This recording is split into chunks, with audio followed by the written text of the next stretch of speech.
ഇന്ന് തന്നെ ഡൗൺലോഡ് ചെയ്യൂ. കാണൂ നിങ്ങളുടെ ഫേവറേറ്റ് ഷോസ്.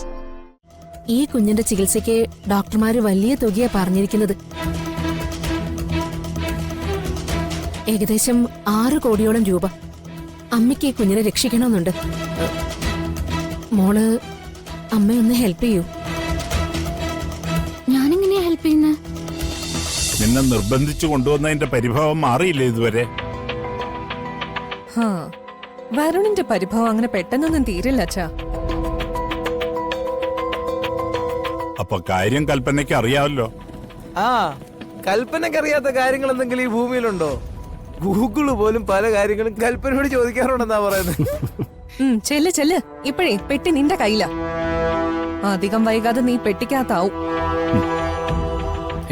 പോട്ടടോ, അവൻ ഇത്രയ്ക്ക് സ്വാതന്ത്ര്യമുണ്ടല്ലോ അവൻ ഇങ്ങനെയൊക്കെ നമ്മളടുത്ത് സംസാരിക്കുന്നേ. താൻ വരുണ്ട കാര്യം പറ. എന്ത് കാര്യം പറയാൻ? എന്താ ഇപ്പൊ എല്ലാവർക്കും അറിയണ്ടേ? പെട്ടെന്ന് വീട്ടിൽ നിന്ന് പോന്നപ്പോ എനിക്ക് അല്പം സങ്കടമുണ്ട്. ഇനി അതിന്റെ ഡീറ്റെയിൽസ് വെച്ച് ആരും ബുദ്ധിമുട്ടണമെന്നില്ല.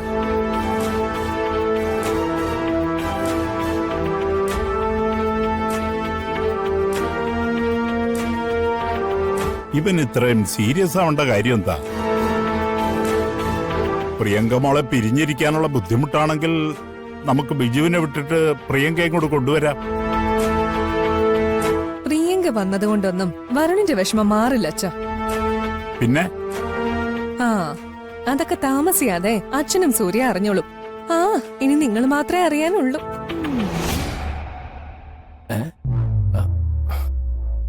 അതെന്താടാ കൽപ്പന പറഞ്ഞത്? നമ്മൾ മാത്രമേ അറിയാനുള്ളൂന്ന്. എനിക്കൊന്നും മനസ്സിലായിട്ടില്ല. കഴിഞ്ഞ ദിവസം പത്മിനിക്കും ഉണ്ടായിരുന്നു ഇത്തരത്തിൽ സംസാരിക്കുമ്പോ എന്തൊക്കെയോ ഒരു ബുദ്ധിമുട്ട്. അച്ഛൻ പേടിക്കണ്ട, കുറച്ച് കഴിഞ്ഞിട്ട് ഞാൻ കൽപ്പന അടുത്ത് ചോദിച്ച് കാര്യങ്ങളൊക്കെ മനസ്സിലാക്കാം. അല്ല, വരുൺ ഇങ്ങനെ തുടങ്ങിയാൽ ഈ യാത്ര തന്നെ വല്ലാതെ ബോറാവുമല്ലോ. ആര് പറഞ്ഞു? അവനെ ഒന്ന് പ്ലസന്റ് ആക്കല്ലേ അച്ഛന് വേണ്ടു. അത് ഞാൻ ഏറ്റു. അച്ഛൻ ചെന്ന് ഡ്രസ്സ് മാറാൻ നോക്ക്, അവനെ നമുക്ക് ഓക്കെ ആക്കാം.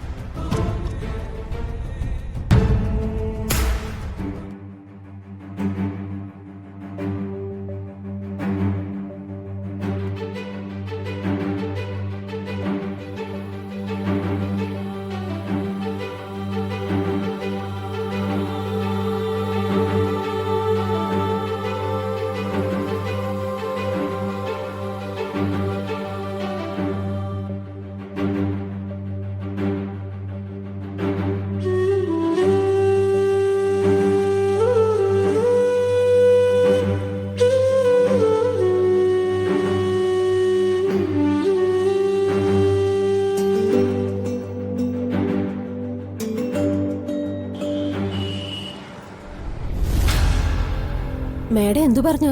രാധികയെ കൊണ്ട് പ്രമാണം ഒപ്പിടിക്കാൻ പോകുന്നേ? എന്നെ കൊണ്ടത് സാധിക്കില്ലെന്ന് സോണിക്ക് തോന്നുന്നുണ്ടോ? ഒരിക്കലും ഇല്ല മേഡം.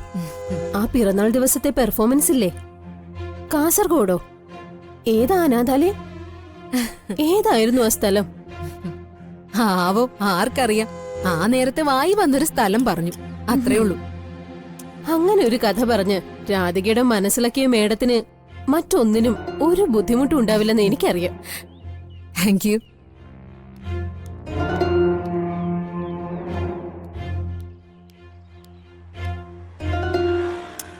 ദാ മോള് വരുന്നുണ്ട്.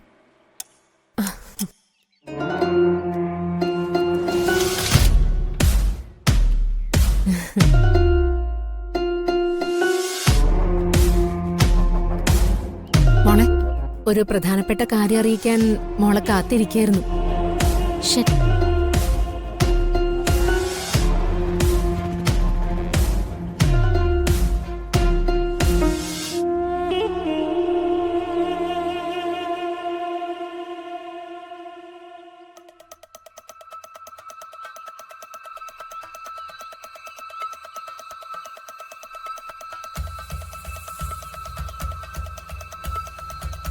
ഇതാരാ? ഈ കുഞ്ഞിന്റെ പേര് നന്ദിനി എന്ന. അമ്മയ്ക്ക് പരിചയമുള്ളൊരു സ്ത്രീയുടെ മകളാ. കുറച്ചു നാളായിട്ട് ഹോസ്പിറ്റലിലാ. ഈ കുഞ്ഞിന്റെ ചികിത്സയ്ക്ക് ഡോക്ടർമാര് വലിയ തുകയാ പറഞ്ഞിരിക്കുന്നത്. ഏകദേശം 6 കോടിയോളം രൂപ. അമ്മയ്ക്ക് ഈ കുഞ്ഞിനെ രക്ഷിക്കണമെന്നുണ്ട്. മോള് അമ്മയൊന്ന് ഹെൽപ്പ് ചെയ്യൂ. ഞാനെങ്ങനെയാ ഹെൽപ്പ് ചെയ്യുന്നത്? അതും ഇത്രയും വലിയൊരു തുകയൊക്കെ കേട്ടിട്ട് തന്നെ എനിക്ക് ബോധക്കേട് വരുന്നു. അമ്മയുടെ അക്കൗണ്ടിലും ഇത്രയും പണം ഒന്നിച്ചെടുക്കാനുണ്ടാവില്ല. പിന്നെ ചെയ്യാനുള്ളത് വാങ്ങിച്ചിട്ടിരിക്കുന്ന പ്രോപ്പർട്ടികളില് ഏതെങ്കിലുമൊക്കെ വിൽക്കുക എന്നതാ. അതിനുവേണ്ടി അമ്മയൊന്ന് സഹായിക്കാനാ മോളോട് പറഞ്ഞത്. പ്രോപ്പർട്ടി വിൽക്കുന്നതിന് എന്റെ സഹായം എന്തിനാ? അത് അമ്മയുടെ സ്വത്തൊക്കെ അമ്മ മോളുടെ പേരിലാക്കി കഴിഞ്ഞു. ഇനി നമ്മൾ രണ്ടുപേരും ഒന്നിച്ചൊപ്പിട്ടാലേ പ്രോപ്പർട്ടി എന്തെങ്കിലുമൊക്കെ ചെയ്യാൻ പറ്റൂ. അതെന്തിനാ അങ്ങനെയൊക്കെ ചെയ്തേ? എനിക്കൊന്നും ആവശ്യം ഉണ്ടായിരുന്നില്ല. മോളെ, എനിക്ക് എന്തെങ്കിലും പറ്റിപ്പോയാ അതെല്ലാം നിനക്ക് വന്ന് ചേരണമെന്ന് ഞാൻ ആഗ്രഹിച്ചു. അതുകൊണ്ടാ അങ്ങനെ ചെയ്തേ. എനിക്കൊന്നും വേണ്ട. അതൊക്കെ നമുക്ക് പിന്നീട് സംസാരിക്കാം മോളെ. ഇപ്പൊ ഈ കുഞ്ഞിന്റെ ജീവൻ രക്ഷിച്ചേ പറ്റൂ. സോണിയ ബുധനാഴ്ചയല്ലേ അഡ്വക്കേറ്റ് പറഞ്ഞത്? ആ അതെ മേഡം. മോളെ, ബുധനാഴ്ച രാവിലെ മോളൊന്ന് രജിസ്റ്റർ ഓഫീസ് വരെ വന്നാ മതി. ജസ്റ്റ് ഒരു ഒപ്പിടുന്നത് വരെ. ബാക്കി കാര്യങ്ങള് അമ്മ ചെയ്തോളാം. അത് ഈ രജിസ്റ്റർ ഓഫീസിൽ വന്ന് ഒപ്പിടാന്നൊക്കെ പറഞ്ഞ എന്താ മോളെ, നിയമം അങ്ങനെ ആയതുകൊണ്ടല്ലേ. മോളെ കുഞ്ഞിന്റെ മുഖത്തേക്കൊന്ന് സൂക്ഷിച്ചു നോക്കിക്കേ. ഇപ്പൊ ഈ കാണുന്നത് പോലെയൊന്നും അല്ല. ക്ഷീണിച്ച് എല്ലും തോലുമായി. വല്ലാത്തൊരവസ്ഥയില. നമ്മളൊന്ന് കൈ അയഞ്ഞ് സഹായിച്ചില്ലെങ്കിൽ ആ കുടുംബം ഒന്നിച്ച് ആത്മഹത്യ ചെയ്യും.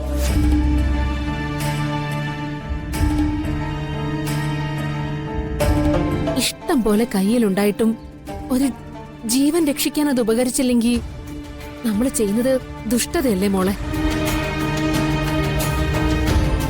മോള് തീരുമാനം പറ. എന്നിട്ട് വേണം അമ്മയ്ക്ക് അവരോട് വിളിച്ചു പറയാൻ. ഒരു കുഞ്ഞിന്റെ ജീവന്റെ കാര്യല്ലേ? ബുധനാഴ്ച ഞാൻ വരാം.